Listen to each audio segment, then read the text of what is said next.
দুর্গাপুজো বাংলার মানুষের কাছে শুধু ধর্মীয় নয়, সামাজিক ও সাংস্কৃতিক মিলনের অন্যতম উৎসব। সেই আবহেই আরামবাগ পারুল মিলন মঞ্চে পালিত হচ্ছে অষ্টম বর্ষের দুর্গা উৎসব। এদিন মুখ্যমন্ত্রী মমতা বন্দ্যোপাধ্যায় ভার্চুয়াল মাধ্যমে এই পুজোর উদ্বোধন করেন। উদ্বোধনী অনুষ্ঠানে উপস্থিত ছিলেন আরামবাগের প্রাক্তন সাংসদ অপরূপা পোদ্দার, তৃণমূল নেতা সাকির আলী, আরামবাগ উপপৌর প্রধান মমতা মুখার্জি, তৃণমূলের আরামবাগ ব্লক সভাপতি শম্ভুনাথ বেরা, আরামবাগ পঞ্চায়েত সমিতির কর্মাধ্যক্ষ কাজী কোচন প্রমুখ। উল্লেখ্য, ৮ বছর আগে প্রাক্তন সাংসদ অপরূপা পোদ্দারের উদ্যোগে এই পুজোর সূচনা হয়েছিল। এরপর থেকে পুজোটি স্থানীয় মানুষের মধ্যে এক বিশেষ আগ্রহ ও আবেগের কেন্দ্রবিন্দু হয়ে উঠেছে। শুধু পুজো নয়, বিভিন্ন সাংস্কৃতিক ও সামাজিক কর্মসূচির মাধ্যমে মিলন মঞ্চের দুর্গোৎসব আরামবাগের সাংস্কৃতিক পরিচয়েরও অংশ হয়ে দাঁড়িয়েছে। হুগলি জেলার পরবর্তী পুজোগুলো Sheoraphuli boys athletic club Baidyabati পুরসভা, ডানকুনি স্পোর্টিং ক্লাব ডানকুনি পুরসভা, একটু হাতটা তুলুন, চাদুর আমরা সবাই আরামবাগ, আরামবাগ দুয়ের পল্লী কল্যাণ সমিতি, পূর্ব কৃষ্ণপুর সুকান্ত ইউথ ক্লাব আরামবাগ এবং পারুল মিলন সংঘ আরামবাগ পৌরসভা। খুব ভালো হয়েছে আপনাদের পুজোর দিনগুলো আনন্দে কাটান, সবাইকে নিয়ে মিলিতভাবে কাটান। আমি পরিচিত সবাইকেই দেখতে পাচ্ছি, কিন্তু সময়ের অভাবের জন্য সবার নাম বলতে পারছি না। কিন্তু প্রশাসনের সবাই, জনপ্রতিনিধিরা সবাই, পুজোর উদ্যোক্তারা সকলে, সাধু বাবা সহ, পুরোহিত সহ সকলেই উপস্থিত আছেন। আমার ছোট্ট ছোট্ট শিশুরা, মা বোনেরা, ভাইয়েরা, সকলকে আমাদের শ্রদ্ধার্ঘ্য নিবেদন করছি।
আমাদের এই পারুল মিলন মঞ্চে আমাদের মাননীয় মুখ্যমন্ত্রী, মানবিক মুখ্যমন্ত্রী মমতা বন্দ্যোপাধ্যায় আমাদের এই পারুল মিলন মঞ্চ ভার্চুয়াল উদ্বোধন করলেন এবং আজকে মায়ের সিএম ম্যাডামের উদ্বোধনের মধ্যে দিয়ে আনুষ্ঠানিকভাবে আমাদের ভার্চুয়ালি পুজোর উদ্বোধন আমাদের মহারাজ ছিলেন, আমাদের ব্রাহ্মণ সংগঠনের পুরোহিতরা ছিলেন, আমাদের এই কমিটির সমস্ত সদস্যরা এখনো আছেন, আমাদের শম্ভুদা আরামবাগের আমাদের অত্যন্ত বর্ষিয়াং নেতৃত্ব এবং ব্লক প্রেসিডেন্ট শম্ভুদা আছেন, এবং আমাদের কোচন ভাই আছে, পবিত্রদা আছে, সমস্ত মা বোনেরা, কচি কাচারা যারা এই পুজোর দিনগুলো সুন্দরভাবে কাটাবে মায়ের আরাধনার মধ্যে দিয়ে।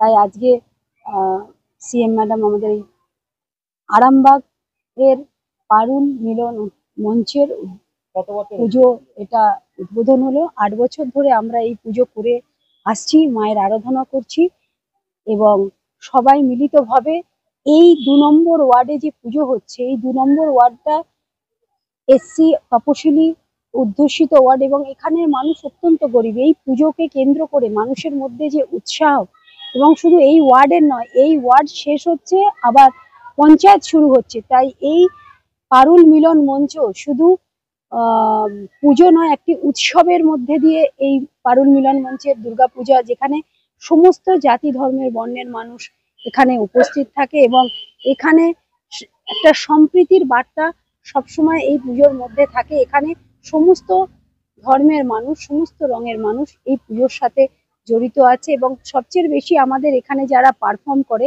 এই অঞ্চলেরই প্রতিভাস যে সমস্ত ছেলে মেয়ে যাদের মধ্যে আছে, তারা এখানে তাদের নাম নথিভুক্ত করে, কেউ গান গায়, কেউ নাচে, এবং আমার হাজবেন্ড শাকির আলীও এই পুজোর সাথে অত্যন্তভাবে জড়িত। তার সাথে সাথে কোচন, আমাদের কাজী কোচন, যে আমাদের পঞ্চায়েত সমিতির বনভূমির কর্মাধ্যক্ষ। 8 বছর ধরে এই পুজো করার ক্ষমতা আমার নয়, এই পুজো মায়ের পুজো, এই পুজো পারুল মিলন মঞ্চের প্রতিটি সদস্যের পুজো, আরামবাগবাসীর এই পুজো। এই বছরের অনুষ্ঠানে যেরকম আমরা লোকাল ছেলে মেয়েদের যেরকম প্রাধান্য দিয়েছি, ঠিক তেমনি এখানে আমাদের চুমকি চৌধুরী আসছেন, এবং প্রিয়াঙ্কা আসছে, এবং আমাদের বাউল শিল্পী আসছে, যেটা আমাদের পশ্চিমবঙ্গ সরকারের তরফ থেকে কালচারাল ডিপার্টমেন্ট থেকে প্রতি বছর আসে। কারণ বাংলার কৃষ্টি সংস্কৃতিকে ভুলে গেলে চলবে, এবং বাংলার সবচেয়ে বড় সৌন্দর্য, বিউটি হচ্ছে আমাদের এই কৃষ্টি সংস্কৃতি। এইটাকে বাঁচিয়ে রাখতে হবে এই পুজো, এই উৎসবের মধ্যে দিয়ে। এবং আমরা বাঙালিরা আজকে যে জায়গায় দাঁড়িয়ে ভারতবর্ষের বুকে, আমাদের যে অন্যান্য ভারতবর্ষের বিভিন্ন প্রান্তে বাঙালিদের ওপর যে আক্রমণ হচ্ছে, সেখানে মায়ের কাছে এই প্রার্থনা করি যে যারা আক্রমণ করছে তাদের সুবুদ্ধি দেও, এবং আমরা এই বঙ্গবাসীরা যেরকম সমস্ত ধর্মের, সমস্ত বিভিন্ন জায়গার মানুষকে আমরা সম্মান দিই, তেমনি সবাই যাতে ভালোভাবে বসবাস করতে পারে, এটাও আমরা মায়ের কাছে প্রার্থনা করি যে ভালোভাবে সবাই যাতে বাঁচুক। কারণ আমাদের যে উন্নয়নের মধ্যে দিয়ে বাংলার মুখ্যমন্ত্রী মানুষের ঘরে ঘরে পৌঁছে গেছে, পাড়ায় পাড়ায় পৌঁছে গেছে, মানুষের মনের ইচ্ছাটা কি সেটা জেনে কাজ করছে। আমরা চাই, ঠাকুরের কাছে প্রার্থনা করি যে আমাদের মাননীয় মুখ্যমন্ত্রী ভালো থাকুক, সুস্থ থাকুক, এবং আমাদের যিনি সাধারণ সম্পাদক, আমাদের সাংসদ অভিষেক বন্দ্যোপাধ্যায়, যিনি সবসময় ছাত্র যুব আইকন, তিনিও যাতে ভালো থাকুক, এই মায়ের কাছে প্রার্থনা করি। সবাই ভালো থাকুক, আমার সাংবাদিক বন্ধুরাও ভালো থাকুক, যারা আমার সমালোচনা করে তারাও ভালো থাকুক, যারা আমার ভালো বলে তারাও ভালো থাকুক। কারণ তারা সমালোচনা না করলে আমি তো নিজেকে শুধরোতে পারবো না। একটা মানুষ কোনোদিন পারফেক্ট হয় না, মানুষ তার কাজের মধ্যে দিয়ে, তার সমালোচনার মধ্যে দিয়ে মানুষ নিজেকে তৈরি করে না। সবাই ভালো থাকুন। পুজোর এই শারদীয়া উৎসবে সকলকে অনেক অনেক শুভেচ্ছা জানাই। নমস্কার। শীততাপ নিয়ন্ত্রিত অত্যাধুনিক রেস্টুরেন্ট ময়ূখ রেস্টুরেন্ট। এখানে পাবেন চাইনিজ, পোলাও, বিরিয়ানি, তন্দুরি সহ সমস্ত রকম খাবার। এছাড়াও কাস্টমারদের সুবিধার্থে হোম ডেলিভারির বিশেষ ব্যবস্থা রয়েছে। পাশাপাশি যে কোনো অনুষ্ঠানের জন্য ভাড়া দেওয়া হয়। আমাদের ঠিকানা খানাকুল হেলান সংলগ্ন তিলক চক। Phone number 8617492616 9732162360। সেরা খাবারের স্বাদ পেতে আজই আসুন ময়ূখ রেস্টুরেন্টে।